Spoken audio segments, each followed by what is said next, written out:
Very good. Hey, happy birthday to me. Happy birthday.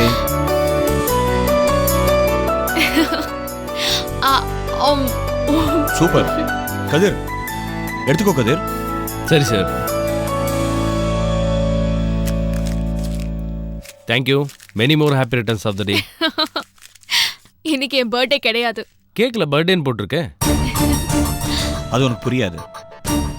இன்னைக்கு ராகவன் குடும்பம் நாசமாயி நடுவில் வந்து நிக்குதோ, இன்னைக்கு என் மக உமா அவனை நடுத்தூரில் கொண்டு நிறுத்துறாளோ, அன்னைக்கு தான் என் மக புதுசா பிறந்ததா இன்னொரு முறை பிறந்ததா அர்த்தம்.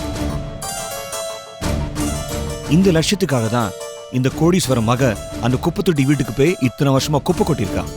இல்ல அவளுக்கு என்ன தலையெழுத்தா? இந்த லாஜிக் படி பார்த்தா இன்னைக்கு அது நடந்திருக்கு. அந்த ராகவன் குடும்பம் அடிச்சுக்கிட்டு நடுத்தெருவுக்கு வந்திருக்கு. அதனால இன்னைக்கு தான் புதுசா பிறந்ததா அர்த்தம்.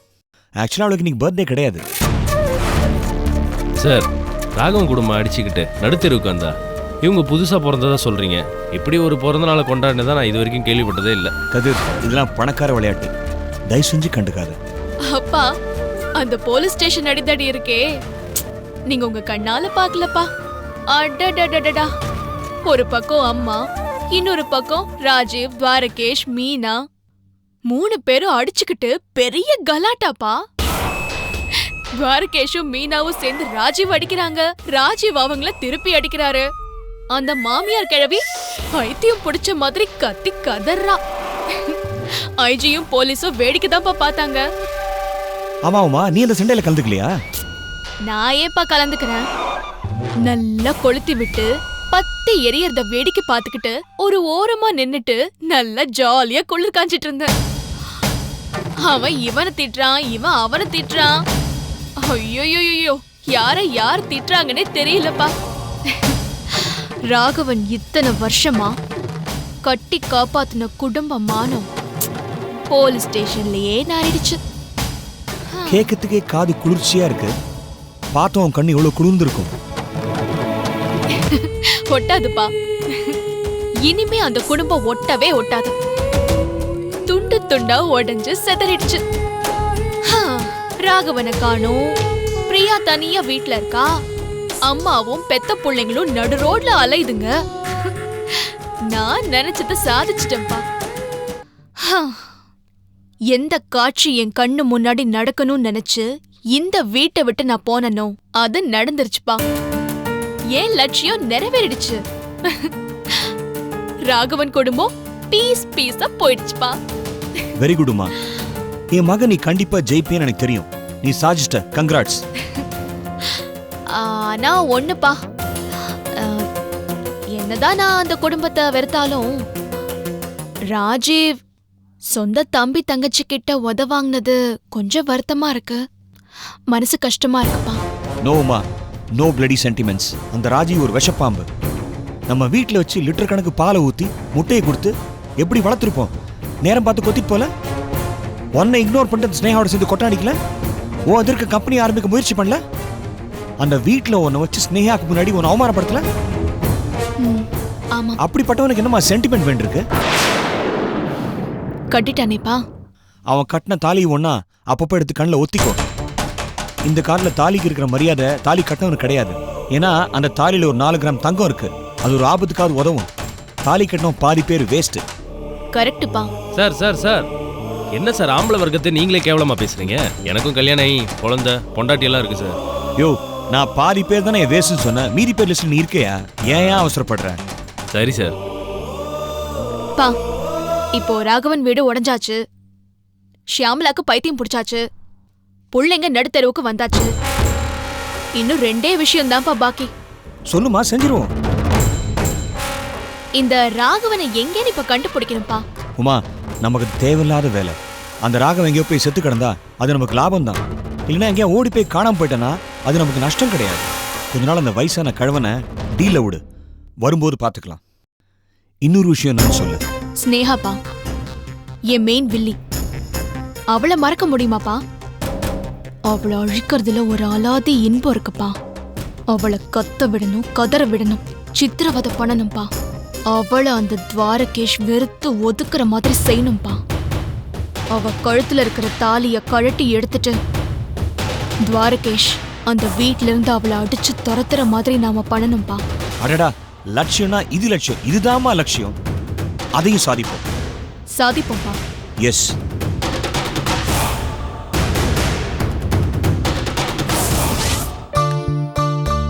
என்னங்க? பாத்துங்க, மெதுவா. இந்தாங்க. ஏன் அவசரப்பட்டு போலீஸ்க்கெல்லாம் போனேன்? வேற என்னங்க செய்ய சொல்றீங்க? சொந்த குடும்பமே கொலை செய்ய துணிஞ்சிச்சுன்னா எனக்கு வேற யாருங்க கதி? என்ன அடிச்சவங்க ராஜீவ் தான் அடிக்க சொன்னதா சொன்னாங்க. அப்போ ஏதோ கோவத்தில் அதை நம்பிட்டேன்.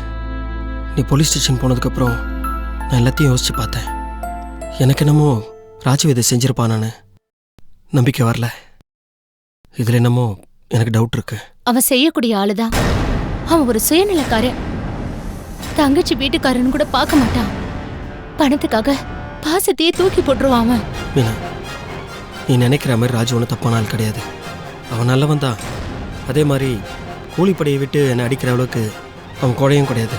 எதா இருந்தாலும் முகத்துக்கு நேராக கேட்குறவன். இல்லைங்க, என் மனசு சொல்லுது இது எங்க அண்ணன் செஞ்ச சதிதாங்க.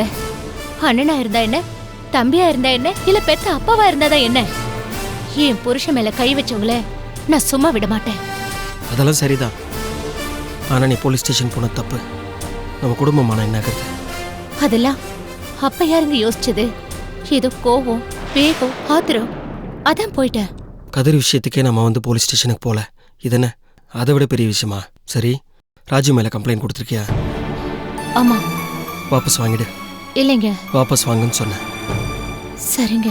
இங்கே பாரு, போலீஸ்காரங்களாகட்டும் வக்கீலாகட்டும் யாருமே அவங்க சொந்த பிரச்சனைக்கு கோர்ட்டு வாசலுக்கோ இல்லை போலீஸ் ஸ்டேஷனுக்கோ போகிறது கிடையாது. என்ன அங்கே போனால் அலைய வேண்டியது இருக்குன்னு அவங்களுக்கே தெரியும். குடும்ப பிரச்சனையை குடும்பத்துக்குள்ளேயும் முடிச்சிருக்கணும். சரி, எப்போ டிஸ்சார்ஜ் சொன்னாங்க? நாளைக்கு இன்னும் டாக்டர் சொன்னாங்கங்க. என்னை டிஸ்சார்ஜ் பண்ண கையோட நீ நேராக உங்கள் அம்மா வீட்டுக்கு போகிற. போயிட்டு சம்மந்தப்பட்டவங்க கிட்ட மன்னிப்பு கேட்குற. சம்மந்தப்பட்டவங்க யாரு? உங்கள் அண்ணனையும் உங்கள் அண்ணியும் தான் சொல்கிறேன். அவங்கக்கிட்ட மன்னிப்பு கேட்காம நீ நம்ம வீட்டுக்கே வரக்கூடாது. மீனா, சொந்த விருப்பு வெறுப்புக்காக குடும்பம் பிரியக்கூடாது. அந்த மாதிரி தானே கதிர்னால எங்கள் குடும்பத்தில் பிரச்சனை வந்தது. இப்போ என் பக்கம் சொந்தத்துக்குள்ள பிரச்சனை இருக்கு. அதே மாதிரி உன் சொந்தத்துலேயும் பிரச்சனை வந்தா நாளைக்கு உறவுன்னு சொல்லிக்கிறதுக்கு நமக்கு யாருமே இருக்க மாட்டாங்க. நாம் அனாதையாயிரும். நான் உன்னை கல்யாணம் பண்ணிக்கிட்டதுக்கான முதல் காரணமே உங்கள் கூட்டு குடும்பத்தில் இருந்த உறவுகளுக்காகவும் பாசத்துக்காகவும் தான். சரின்னு சொல்லு. சரிங்க. உனக்கு புத்தி சொல்லிட்டு நான் ஒன்றும் தனிச்சு இருக்க போகிறதில்ல. சரியான நேரங்காலம் வரும்போது ராஜு கிட்ட நான் பேசி சமாதானம் வைக்கிறேன். சரியா?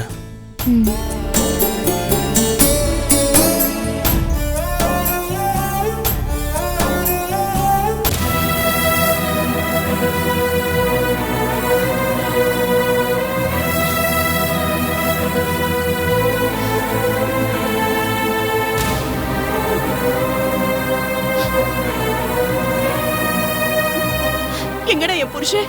எங்கடா உங்க அப்பா? கிடைச்சாருடா அந்த மனுஷன்? இன்னும் இல்லம்மா. ஐயோ, அவர் கிடைக்கவே மாட்டாரு.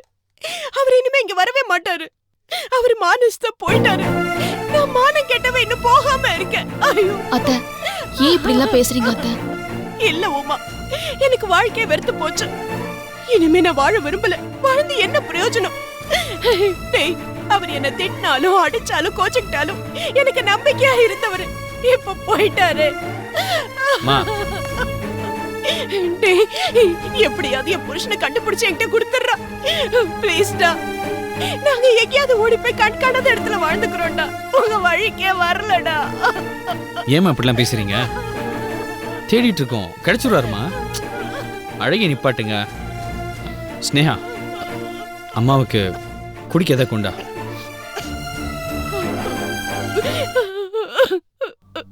அத்தை, கவலைப்படாதீங்க அத்தை. உங்க நல்ல மனசுக்கு மாமாவுக்கு எதுவுமே ஆகாது. மாமா நல்லபடியா வந்து சேர்ந்துருவார் அத்தை. சும்மா அழாதீங்க அத்தை. மாமா எங்க போயிருக்காரோ, நம்மள எல்லாம் விட்டுட்டு போக அவருக்கு எப்படி மனசு வந்துச்சோ. ஐயோ அத்தை, அழாதீங்க அத்தை. நல்லா நடிக்கிறாங்க. அத்தை, காலையில இருந்து நீங்க எதுவுமே சாப்பிடல. இந்த பாலாவது குடிங்க. என்னக்கா பண்றீங்க? கொலகார கருணாகரனை அப்பா அப்பான்னு கூப்பிட்டு மாமா காதல விஷத்தை ஊத்தி அவரை கொன்னுட்ட. இப்போ அத்தை வாயில கடைசியா பாலை ஊத்தி அவங்களை கொல்ல பாக்குறியா? என்ன பேசுதலாம்? நான் இப்படித்தான் பேசுவேன். மாமா காணாம போனதுக்கு ஏதோ ஒரு விதத்துல நீயும் உங்க அப்பனும் தாண்டி காரணம். 2 பேரும் கூட்டு சேர்ந்துக்கிட்டு இந்த குடும்பத்தை அழுகி கிளம்பிட்டீங்களா? சும்மா கண்டதையும் பேசி அவங்க மனசு கலைக்காதீங்க. நான் சொல்றது நிஜம். இது அத்தைக்கு தெரியுமே. அதான் மாமாவுக்கு உங்க அப்பாவை கண்டாலே பிடிக்க மாட்டேங்குதுல. அப்புறம் எதுக்கு அந்த ஆள் இங்க வராரு? எதுக்கு மாமாவை சீண்டி விடணும்? உன் புருஷனுக்கு எதுக்கு வேலை வாங்கி கொடுக்கணும்? இதெல்லாம் மாமா எப்படி பாத்துட்டு இருப்பாரு? நீ இருப்பியா? சொல்லுடி, நீ இருப்பியா?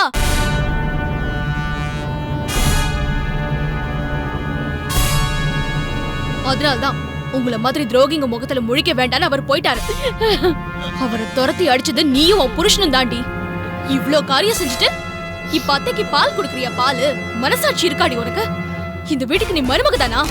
துரோகிடி நீ. ஹலோ, என்ன ஓவரா பேசிட்டு இருக்கீங்க? இந்த குடும்பத்தை நீங்க செய்யாத துரோகம் நாங்க ஒன்றும் செஞ்சிடல. நீங்க ஆடாத ஆட்டம் நாங்க ஒன்றும் ஆடிடல. வார்த்தைக்கு தப்பா போச்சு, அப்புறம் மரியாதை இருக்காது. என்னடா பண்ணுவ? என் புருஷன் இல்லாத டைம்ல மிரட்டி பாக்குறியா? இப்ப எதுக்கு அவர்கிட்ட வம்பு கிழக்குறீங்க? இருக்கிற பிரச்சனை பத்தாதா? நீ போடி. ஸ்னேகா, அனி, என்னமோ மரியாதை கெட்டுடுங்கறா. அது என்ன நானும் பாக்குறேன். என்னடா பண்ணுவ? என்ன பண்ணுவ நீ? அத்தை இருக்காத. என்ன பண்ணுவ? அடிப்பியா? ஒடிடா. ஒட்றா என்ன? வேண்டாம் நீ. நான் மரியாதை கொடுக்கும் போதே போயிடுங்க. நீங்க பண்றது ரொம்ப தப்பு. டேய், உன்ன மாதிரி எத்தனை வெத்து வெட்ட நான் பாத்திருக்கேன். என்னையே மிரட்டுறியா? பாருங்க, தேவையில்லாம பேசிட்டு இருக்கீங்க. அப்புறம் விடுங்க. கடவுளே, துவா உள்ள போ. பொம்பளைங்க நாங்க பேசிக்கிறோம், அடிச்சுக்கிறோம், புடிச்சுக்கிறோம். நீ எதுக்கு இங்க நிக்கிற? உள்ள போ. நான் எதுக்கு போகணும்? நான் போக மாட்டேன். சொன்னா கேளு, உள்ள போ. என்னால முடியாதுன்னு. வா வா. எம்எல்ஏ கை வைக்கிறாங்க, நான் போகணுமா? பாத்தீங்களா அத்தை? மறுபடியும் மந்திரம் போடுறதுக்கு ரூம்குள்ள கூட்டிட்டு போயிட்டு இருக்கான். இப்படிதான் அத்தை அவனை உசுப்பேத்தி எல்லா காரியத்தையும் சாதிக்கிறான். இதுக்கெல்லாம் நான் கூடி சீக்கிரமே முடிவு கட்டுறேன் அத்தை. சரி அத்தை, நீங்க கவலைப்படாதீங்க அத்தை. உங்களுக்கு நான் பால் எடுத்துட்டு வரேன்.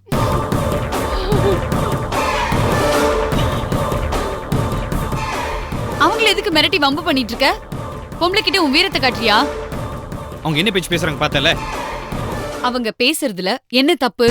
என்ன உளறிட்டு இருக்க? எனக்கும் தான் நீ அந்த வேலைக்கு போறது பிடிக்கல. மாமாக்கு பிடிக்கலன்னு தெரிஞ்சதுக்கு அப்புறமும் நீ பண்றது சரியில்லை. மாமா சொல்ற மாதிரி அவர் நல்லவர் இல்ல. நிறுத்து. மாமா நல்லவர், நிரபராதி. அத நீயும் எங்க அப்பாவும் ஒரு நாள் கண்டிப்பா புரிஞ்சுக்கதான் போறீங்க. தேவையில்லாத பேச்செல்லாம் வேண்டாம். முதல்ல நீ அந்த வேலையை தூக்கி போட்டு வா. அடுத்தவங்க வயிற்றுச்சலோட வர வருமானம் நமக்கு தேவையே இல்ல. என்னது? வேலையை விடணுமா? அதுக்கெல்லாம் வேற ஆள பாரு. நான் சொல்றேன், எனக்காக நீ இதை பண்ண மாட்டியா? எங்க அம்மா சொல்லி நான் பண்ணல, எங்க அப்பா எங்க அண்ணன் சொல்லி நான் பண்ணல. நீ என்ன பெரிய இவளா? அப்போ என் பேச்சுக்கு மதிப்பே இல்ல. உன் பேச்சு, நீ எடுக்கிற முடிவு நியாயமா இல்ல. முதல்ல உங்க அப்பா கொலைகாரன் நீயே சொல்லாத. அசிங்கமா இருக்கு. அவர் நிரபராதி, நீ நம்பு. எங்க அப்பா தான் தங்கச்சி பாசத்துல ஒரு முரட்டு கோவத்துல உங்க அப்பா கொலைகாரன் சொல்றாருன்னா அது அவரோட போகட்டும். நீயும் நானும் அதை நம்பணும்னு அவசியமே கிடையாது. நீ என் கண்ணை கட்டி கையை பிடிச்சிக்கிட்டு உன் இஷ்டத்துக்கு உன் கூடயே நடக்கணும்னு சொன்னா அது நடக்காது. அப்போ நீ அந்த ஆள் கொடுத்த வேலையை ரிசைன் பண்ண மாட்ட. உனக்கு உன் பொண்டாட்டியை விட அவர் தான் பெருசு, அப்படிதானே? அப்படிதான் வச்சுக்கோ. ஏன் நான் உன் பக்கம் வரணும்ன்ற அவசியம் எனக்கு கிடையாது. நீ தான் தப்பான பக்கம் நின்றுக்கிட்டு என்னையும் அந்த பக்கம் வரணும்னு எதிர்பார்க்கற. நீ என் பக்கம் வர வேண்டிய நேரம் வந்துருச்சு. இங்க பாரு, தேவையில்லாம நம்ம 2 பேரும் வளவலன்னு பேசிட்டு இருக்க வேண்டாம். நான் உன் பொண்டாட்டி கேக்குறேன், அந்த வேலையை விட முடியுமா முடியாதா? முடியாது. சரி, ஓகே, நான் பாத்துக்கிறேன். பாத்துப்பியா? என்ன பாத்துப்ப? பாத்துக்கிறேன்னா பாத்துக்கிறேன். அதான் என்ன பாத்துப்பேன்னு கேட்டேன். உன்னை அந்த வேலையை எப்படி விட வைக்கணும்னு எனக்கு தெரியும். அதை நான் பாத்துக்கிறேன். அதே மாதிரி நீ என்ன பண்ணல, நான் அந்த வேலையை விட மாட்டேன். அப்படியா? பார்க்கலாம். நானா நீயான்னு பார்க்கலாம்.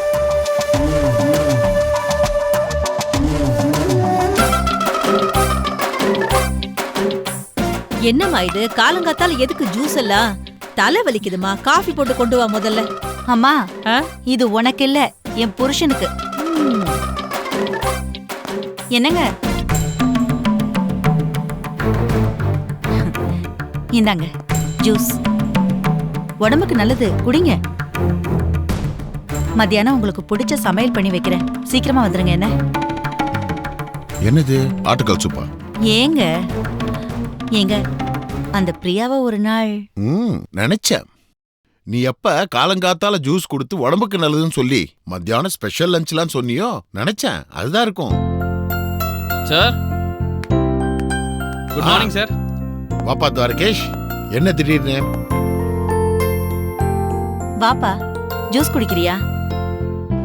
எல்லாத்துக்கும் காரணம் இருக்குப்பா, ஏமாந்துறத. ஏங்க சும்மா இருக்க மாட்டீங்களா? ஏய் என்ன ருத்ரா, அவசரப்படாத. தம்பி எதுக்கோ அவர் தேடி காலையிலேயே வந்திருக்கு. என்னங்கறத அவங்களுக்குள்ள முதல்ல பேசி முடிக்கட்டும். என்ன சொல்லுப்பா. அதான் சார், அப்பாவை பத்தி ஏதாவது நியூஸ் கிடைச்சதா, எங்க இருக்காருன்னு தெரிஞ்சுதான்னு கேட்கதான். எல்லாருக்கும் ஆர்டர் போட்டிருக்கேன்ப்பா. எல்லா ஸ்டேஷனுக்கும் ராகவன் சார் போட்டோ எல்லா டீட்டெயில்ஸும் அனுப்பியிருக்கேன். அவர் போற கோயில்கள், நீ கொடுத்த விலாசம், இதையெல்லாம் வச்சு ட்ரேஸ் அவுட் பண்ணிக்கிட்டு தான் இருக்காங்க. என்ன இது வரைக்கும் எந்த பாசிட்டிவான இன்ஃபர்மேஷனும் வரலப்பா. அவர் எங்க போயிருப்பான்னு தெரியல. சார் ஒரு முக்கியமான விஷயம், யார் என்ன சொன்னாலும் அவங்க பேச்சை நம்பி கருணாகரன் மாமா மேல எந்த ஆக்ஷன் எடுத்துடாதீங்க சார். ஸ்னேகாட்ட இப்போ கூட நான் சண்டை போட்டு தான் வரேன். அப்பா ஒரு வேளை கோச்சிட்டு போயிருக்கலாம், இல்லை வேற எங்கேயாவது போயிருந்துருக்கலாம். இல்லைன்னா இதுக்கு காரணம் அந்த முத்துலட்சுமியோ அந்த கஜேந்திரனோ இல்லை வேற யாரோ தான் இருந்திருப்பாங்க. ஏன்னா இவங்க ரெண்டு பேருமே கருணாகர மாமாவோட விரோதிங்க. அதனால அப்பாவை இவங்களே கடத்தி வச்சுட்டு கூட இவர் மாதிரி பழி போட சான்ஸ் இருக்கு சார். ஆனால் நிச்சயமா மாமாக்கு எதுக்கும் சம்மந்தம் இருக்காது சார். அப்படி உமா அண்ணி எங்க அம்மா மனசுல ஒரு விதை விதைச்சிருக்காங்க சார். அதான் இவ்வளோ கலட்டா பண்ணிட்டாங்க. எனக்கு புரியுது துவாரகேஷ். மாமா எனக்கு வேலை வாங்கி கொடுத்தா இருந்த பாசத்தில் சொல்ல சார். அவர் போய் சேர்ந்த மெடிக்கல் கம்பெனி மூலமா முத்துலட்சுமிக்கு பல தலைவலிகள் வரப்போகுது சார். அதான் அதுக்கு பயந்து அப்பாவை கடத்தி அந்த பழிய கருணாகர மாமா மேல் கூட வாய்ப்பு இருக்கு சார். இதைத்தானே துவாரகேஷ் நான் அன்னைக்கே சொன்னேன். நீ அதையே இப்போ கொண்டு வந்து என்கிட்ட சொல்ற. நீ சொல்ற ஆங்கிள் நான் ஆல்ரெடி யோசிச்சு பார்த்துட்டேன். வணக்கம் சார். வாங்க திவாகர். வணக்கம். ராகவன் சாரை பத்தி சில விஷயங்கள் கேள்விப்பட்டேன். ராகவன் சார் இன்னும் கிடைக்கல. ஆனா எல்லாரோட சந்தேகமும் டாக்டர் முத்துலட்சுமி மேலதான். கரெக்ட் சார், நானும் அதையே தான் யோசிச்சேன். இல்லைன்னா சரவணன் அடிபட்டப்ப கரெக்டா அந்த நேரத்துக்கு முத்துலட்சுமி ஏன் காரோட வரணும்? ஏன் அவனை கொண்டு போய் தன்னோட ஹாஸ்பிட்டலில் சேர்க்கணும்? சார் சரவண மாமா அடிச்சது ராஜீவ்னு நாங்கள் பேசிட்டு இருக்கோம், நீங்க வேற என்னமா சொல்றீங்க? அதையும் கேள்விப்பட்டேன் துவாரகேஷ். ஆனா ராஜீவ் அப்படி செய்யறதுக்கு வாய்ப்பில்லை. ஆனா குடும்பத்துல குழப்பத்தை உண்டாக்குறதுக்கு முத்துலட்சுமி இந்த காரியத்தை செஞ்சிருக்கலாம்ல சார்? புரியல. ராஜீவ் பேரை சொல்லி சரவணனை முத்துலட்சுமி ஆளுங்களே அடிச்சு போட்டுருக்கலாம்ல. அதனால அவங்களுக்கு என்ன லாபம்? என்ன லாபமா? அதை தொடர்ந்து தானே உங்க அப்பாவுக்கும் கருணாகரனுக்கும் சண்டை வந்தது. மீனாவும் ராஜீவும் சண்டை போட்டாங்க. போலீஸ் ஸ்டேஷன்ல உங்க குடும்பமே ரகலை பண்ணீங்களே. கருணாகரன் அதனால முன்ஜாமீன் வாங்க வேண்டியதா போச்சு. இப்ப ராகவனும் காணா போயிருக்காரு. இத்தனையும் முத்துலட்சுமி செஞ்ச காரியத்தினால தானே நடந்திருக்கு. அப்புறம் என்ன லாபம்னு கேக்குற? அப்படி இருக்கும் நான் சொல்றீங்க? அப்படிதான் இருக்கும். இந்த உண்மையை கண்டுபிடிக்க வேண்டியது ஐஜி சாருடைய பொறுப்பு. கண்டுபிடிச்சிடலாம்ப்பா துவாரகேஷ். உங்க அப்பா எங்கேயாவது பத்திரமா தான் இருப்பாரு. சீக்கிரம் கண்டுபிடிச்சிடலாம். இத்தனை குழப்பத்துக்கும் யார் காரணம்னு அதையும் நிச்சயம் கண்டுபிடிச்சிடலாம்.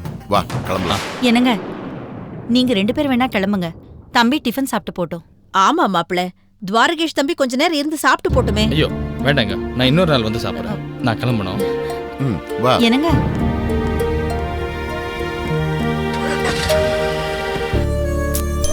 இந்த துவாரகேஷ் கிட்ட பிரியாவை பத்தி பேசலாம்னு நினைச்சேன். நல்லா நினைச்சேன். உன் புருஷன் இருக்கிற வரைக்கும் அது நடக்காது.